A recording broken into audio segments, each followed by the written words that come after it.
The story begins when an orphan boy named Jono is delivered to an orphanage so that he can grow and develop well there. Kita akan jaga dia dengan baik. However, without the community knowing that the orphanage is actually a criminal front that sells the organs of children who are there. There, Jono met a young man named Petruse, who said that he would get out of sin and save all the children who were already here so that they would not become victims of this orphanage. But his good intentions immediately disappeared because he was suddenly dragged to become the next victim. On the other hand, Arif, as the owner of this illegal business, has just had a guest, a wealthy businessman named Bob, who came to buy Petrus's internal organs. After checking while watching the surgical process, Bob asked Arif if he had ever felt regret about doing this business, and Arif answered once, but he immediately ignored it. According to him, regret will only hinder success. Upon hearing Arif's answer, Bob suddenly grabbed Arif's shoulder, and at the same time, in an operating room, the doctor was about to dissect Petrus's stomach, and suddenly, Bob pointed a gun at Arif and immediately shot him. It turns out that Bob is actually Topan, a hitman from the Big Four, who is trying to save Petruse, who is none other than one of his team, and the children who are trapped, and he is assisted by a nurse who is currently in the operating room.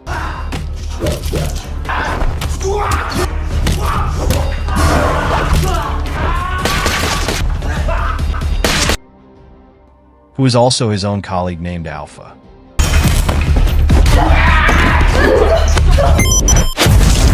After eliminating some of the guards there with their trained skills, Alpha, Petruse, and Topan went straight to another place to rescue the children.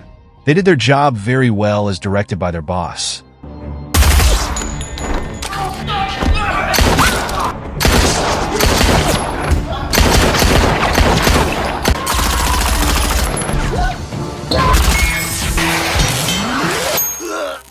Then when all the children are gathered and ready to get out of the orphanage, another member of the Big Four, also a sniper named Django, immediately shows his skills to help the escape run smoothly.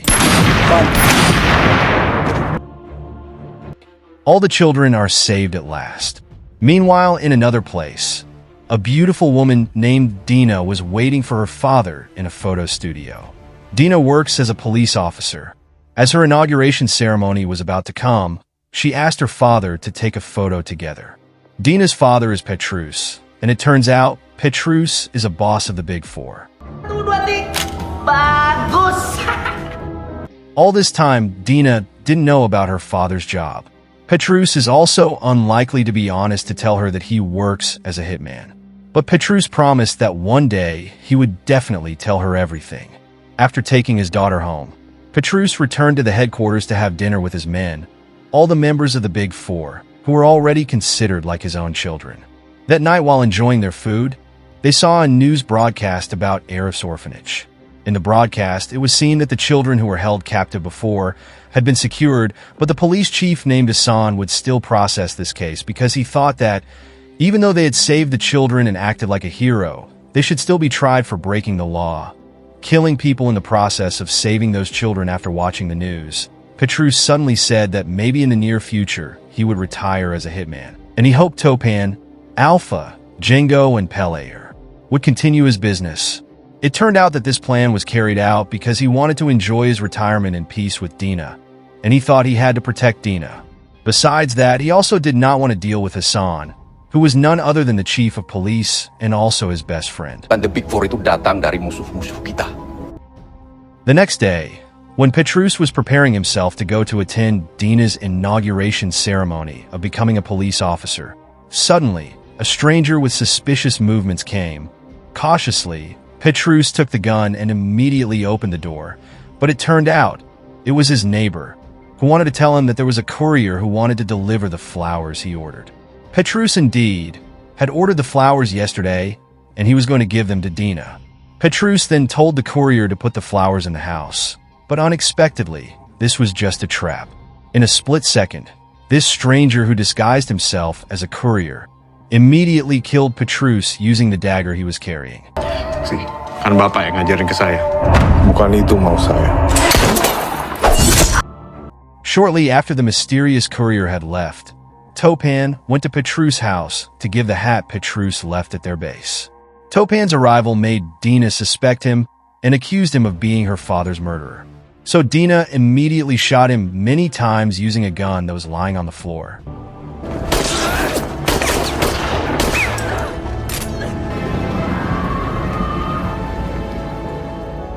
Since the incident, not only Dina was devastated by Petruse's death, but Topan and his friends as well, because they had considered Petruse as their own father.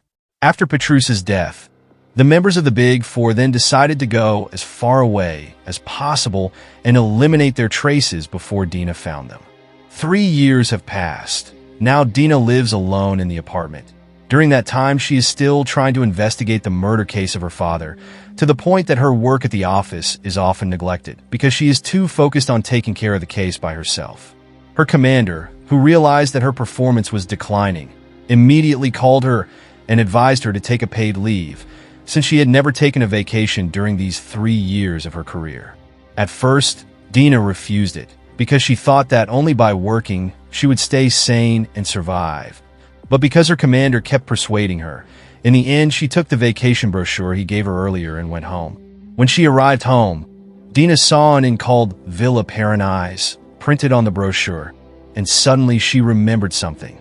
She immediately took the storage box belonging to her late father to confirm it, and it turned out that in the photo, she saw her father was posed in front of the inn and wearing the same hat as the killer.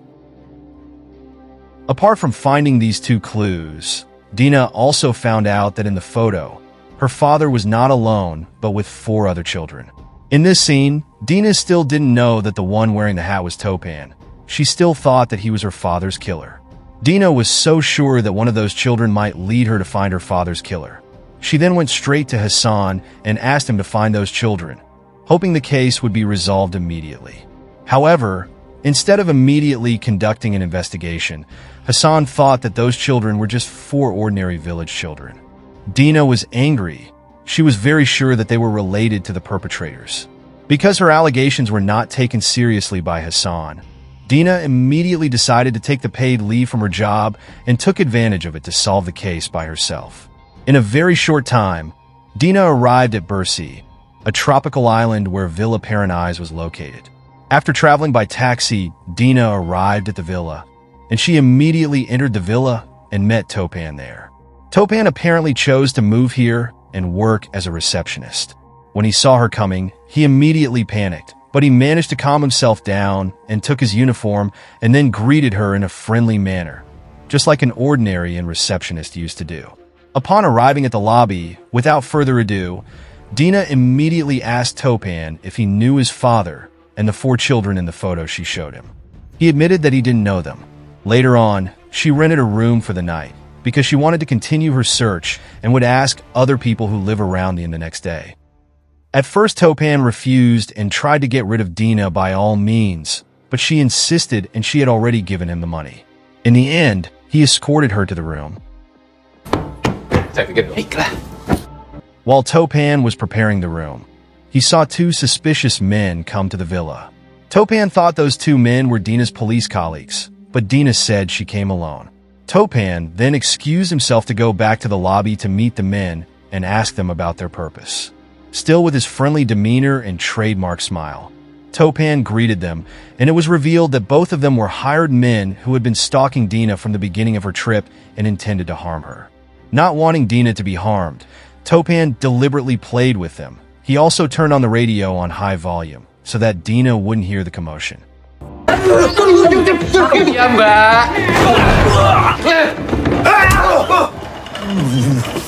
During the fight, Topan was pushed back and almost killed, but thanks to Dina, who suddenly appeared and could catch them off guard. In the end, Topan could win the fight. Shortly after the fight was done, Dina accidentally found a photo of Petruse at the reception desk, and she also discovered the fact that Topan had worked for 3 years in this villa. At that moment, Dina immediately urged Topan to explain everything. After getting rid of the 2 hitmen, Topan told Dina that she and his 3 siblings were adopted by Petruse. The latter raised them since childhood. Upon hearing this, Dina knows now the reason why her father never had time for her all this time. Since she already suspects them as suspects in this murder, she then forces Topan to tell her where his 3 other siblings are, and Topan finally escorts Dina to meet them.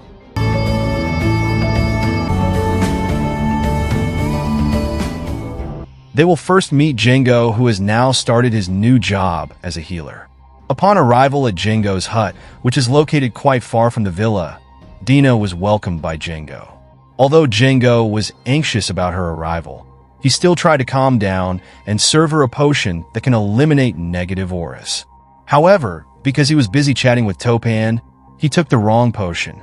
It was supposed to be the Crown of God, but he took the swamp frog skin instead.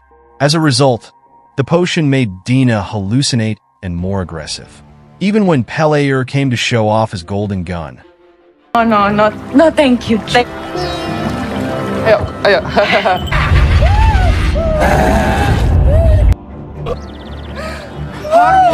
Dia udah puas, cukup. Dina suddenly attacked them all and made the cottage crumble apart. Fortunately, Topan acted immediately by shooting the anesthetic right on Dina's butt. Finally, the commotion was over. Meanwhile, in another place, a man called Antonio, who is also a hitman, and a woman called Aloe and several former military members are slaughtering their own partners for greater profit. Tenang dong. In the midst of his excitement for slaughtering other people, Antonio suddenly gets a mysterious phone call. The person who called him told Antonio to go somewhere because there was more important work he had to do. It turned out that Antonio and his men were assigned to go to Villa Paranise to look for the members of the Big Four and also Dina. Upon arriving at Villa Paranise, Antonio found out that 2 of his men he sent before were dead, and there was no one in the villa. Antonio and his gang immediately searched for them at another location. Back at Django's hut, Topan was forced to tie Dina up outside the hut, so she wouldn't act like crazy anymore. Then he returned inside to discuss Dina's arrival with Django and Pelayer. While they were trying to find a way to protect Dina from the other hitmen, she suddenly disappeared from where she was tied up, and outside the hut they saw Antonio's men coming. They managed to find Django's hideout. Since the situation was already very dangerous, Topan planned to go to find Dina, while Django and Pelayer were assigned to face Antonio's men. Pelayer, who had never used any weapon before, as he had only been acting as a bait, was encouraged by Django to use the gun he had brought with him. But it turned out the gun was not the real one. It just a lighter, leaving Django had to fight alone by relying solely on his arrow. Ganti semuanya ini! Tahe! Ambil pistolmu. Ini saatnya kau dewasa. While Django was still trying to attack Antonio and his men, Topan arrived at the right time to help Dina. Fortunately, as she is a police officer, Dina is good at martial arts, so together, they were able to defeat the ex-military members quickly.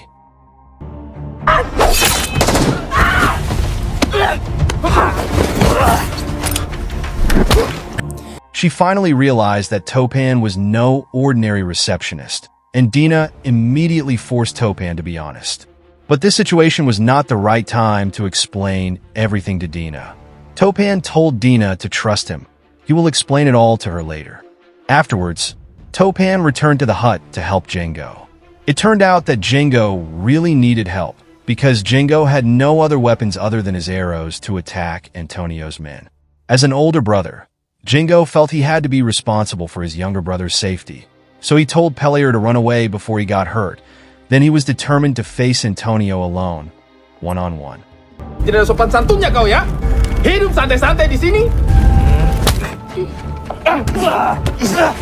When Django had run out of energy and was powerless to fight Antonio, it wasn't long before Topan arrived with a prisoner to threaten him. Unfortunately, Antonio wasn't scared at all. He even killed his own men and successfully landed another attack at Topan. When he saw Topan get badly injured, Antonio smiled with satisfaction. He then told Topan that he was actually the one who had killed Petruse because he had a deep grudge against him. It turned out that Antonio was the first foster child of Petruse, but Petruse threw him away because he was so difficult to control. Out of his great disappointment, Antonio is determined to kill all the members of the Big Four and also Dina. He then proceeded to strike Topan's eyes using his dagger, but out of nowhere, he suddenly heard the sound of music. It turned out the music sound came from Pellear's Pantura carriage. He came with Dina to distract Antonio using a bazooka that was made by him in order to give Topan and Django enough time to escape from Antonio.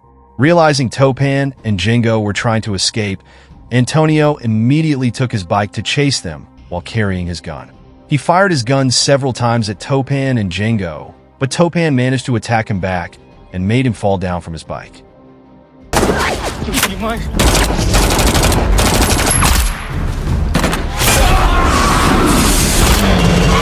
After escaping from Antonio and his men, they immediately looked for a safe place to hide.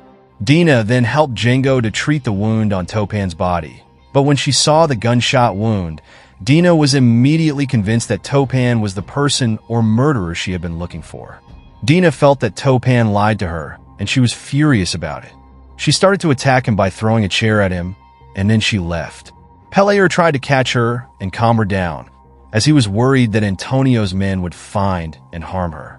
Pellear tries to explain to Dina that Topan did not kill Petruse. To prove this, Pellear intends to take Dina to meet Alpha, so that Alpha can explain to her what had happened back then. Elsewhere, Topan and Django went to meet an informant named Bungalan by hitching a ride in a citizen's car that happened to be passing by at that time. When the morning came, Dina and Pellear arrived at Alpha's workplace. It turned out that Alpha was currently working as a traveling singer. On the other hand, Topan and Django arrived at Bungalan's bar, and when they met him, they immediately asked him about Antonio, who claimed to have killed Petruse. However, Topan still felt something was wrong, especially when he remembered that before he died, Petruse had mentioned someone named Sorrento. He also asked who Sorrento was and what was his relationship with Antonio. As an informant and a close friend of Petruse, Bungalan immediately showed the fake documents he had made to find out who Sorrento was, and it was revealed that Petruse's first foster child was Sorrento, aka Antonio. Topan and Django then borrowed those documents to find out more about him. Before they left the bar, Bungalan told them that Antonio was currently hiring ruthless hitmen to find and kill the members of the Big Four. Lagian kenapa manusia ini mau cari-cari kami? In a different place, Alpha finally explains everything to Dina, what and who the Big Four was and who Petruse really was. After learning that her father was a hitman, of course Dina was devastated, but Alpha scolded her. She couldn't stand that her adoptive father was being called a murderer. Nenek lampir. The argument between these two ladies became more and more heated and made Alpha almost shoot Dina because she was so angry. Suddenly, a group of people opened fire on them. Fortunately, Dina, Alpha, and Pellear were able to take cover and survive from the gunfire.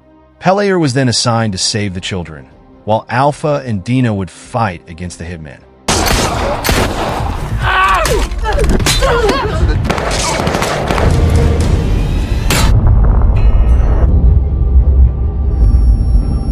In the fierce feud, Alpha and Dina managed to work well together until the hitmen were killed one by one.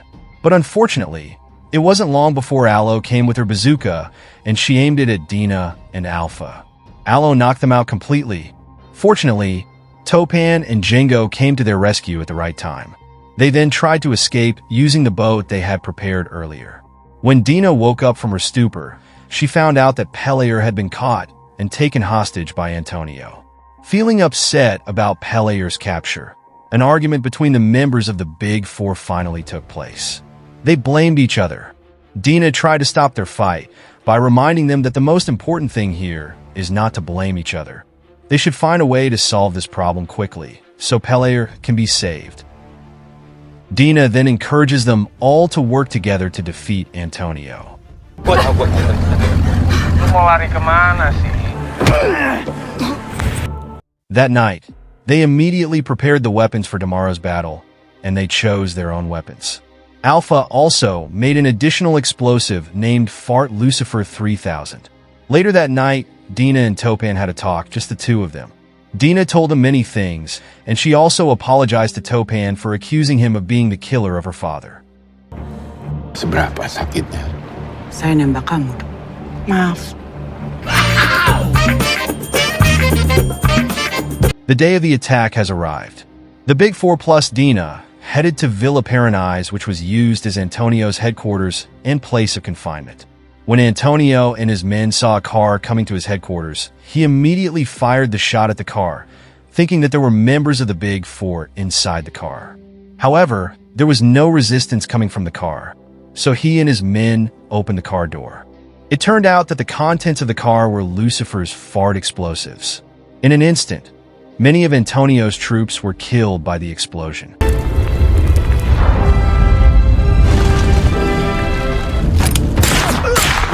Lo cover di luar.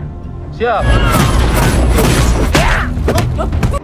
Moments after the explosion, Dina, Alpha, and Topan immediately entered the villa, while Jingo carried out his duties as a sniper, keeping watch from a distance. After the guards outside the villa had been successfully eliminated, Alpha was assigned to secure the first floor, while Topan and Dina would look for Antonio on the second floor.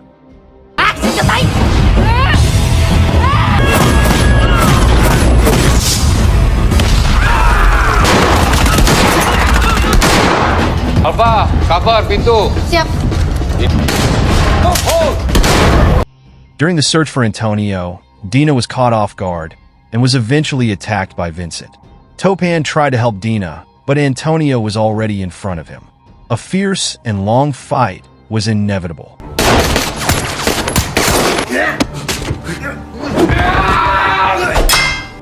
Dina was overwhelmed by Vincent because he was too tough for her. She was almost killed by Vincent, but as she is not a woman who gives up easily, she kept trying to fight him, even though her leg was almost broken. In the end, Dina was able to grab Vincent's gun and shoot him in the head. After successfully killing Vincent, Dina helped Topan, who was overwhelmed fighting Antonio. Dina aimed a shot at Antonio, but it could not kill him because he was wearing a bulletproof vest.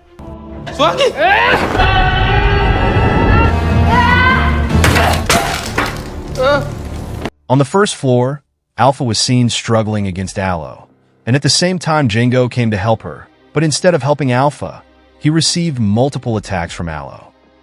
Formasi tendangan brutal.